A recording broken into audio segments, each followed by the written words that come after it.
নৃসিংহ দ্বাদশী 2024। নমস্কার বন্ধুরা, ধর্মীয় ব্রতমালার নতুন একটি পর্বে আপনাদের সকলকে স্বাগত জানাই।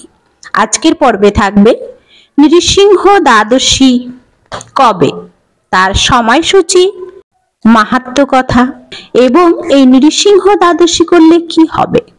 নৃসিংহ দ্বাদশী 2024-এর 21শে মার্চ বৃহস্পতিবার। নৃসিংহ দ্বাদশী 2024-এর সময়সূচি।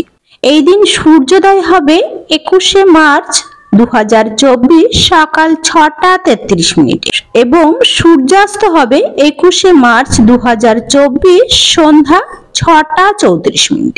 নৃসিংহ দ্বাদশীর তিথি বা সময় 21শে মার্চ 2024 ভোর 2:23 থেকে 22শে মার্চ 2024 ভোর 4:44 পর্যন্ত থাকবে এই নৃসিংহ দ্বাদশী ব্রত।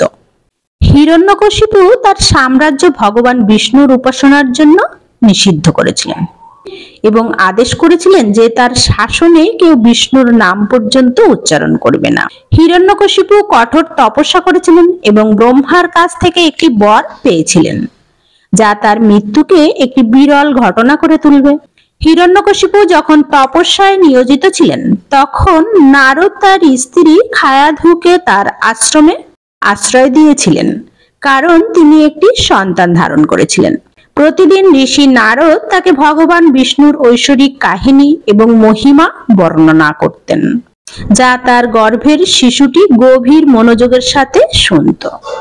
হিরণ্যকশিপু তপস্যা থেকে ফিরে আসার পর তিনি তার স্ত্রীকে একটি সন্তান প্রসব করতে দেখেন এবং প্রেমের সাথে ছেলেটির নাম রাখেন প্রহ্লাদ। ভগবান বিষ্ণুর ভক্ত তাদের কখনো কষ্ট স্পর্শ করতে পারে না। জন্মগতভাবে প্রহ্লাদ ভগবান বিষ্ণুর প্রতি অত্যন্ত প্রিয় ছিলেন এবং ক্রমাগত দিন-রাত বিষ্ণু নাম জপ করতেন।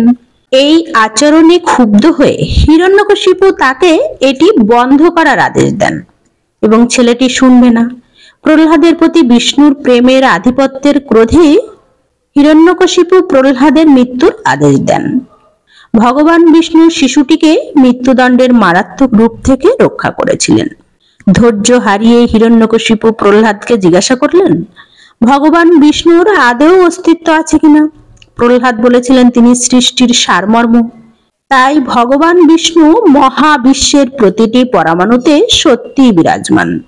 হিরণ্যকশিপু যখন জিজ্ঞাসা করলেন যে বিষ্ণু একটি স্তম্ভে উপস্থিত ছিলেন যা তিনি নির্দেশ করেছিলেন, প্রহ্লাদ নিশ্চিত করলেন এবং হিরণ্যকশিপু তার গদা দিয়ে সেই স্তম্ভটি ভেঙে দেন। ভগবান বিষ্ণু অত্যন্ত হিংস্র পুরুষ সিংহ নরসিংহ রূপে স্তম্ভ থেকে বেরিয়ে এসেছিলেন। হিরণ্যকশিপুকে টুকরো টুকরো টুকরো করে দিয়েছিলেন এবং দৈব শিশু প্রহ্লাদকে প্রচুর আশীর্বাদ করেছিলেন। তাই এই নৃসিংহ দ্বাদশী ব্রত যারা পালন করেন তারা জীবনের সমস্ত বাধা অতিক্রম করতে পারেন এবং ভগবানের ঐশ্বরিক সুরক্ষা পেতে পারেন। নৃসিংহের আশীর্বাদে সমস্ত দুঃখ দুর্দশা দূর হবে এবং সকলে ভয়কে পরাজিত করতে পারবে। তাদের আত্মবিশ্বাসের বিশাল স্তর এবং সাহসের সাথে তাদের জীবনের মুখোমুখি হওয়ার সুযোগ পাবে। নৃসিংহ দ্বাদশীতে ভগবান বিষ্ণুর পূজা করা হয়, তার স্তব স্তুতি নাম গান করা হয়। এই নৃসিংহ দ্বাদশী অবশ্যই পালন করবেন। হরে কৃষ্ণ। নমস্কার।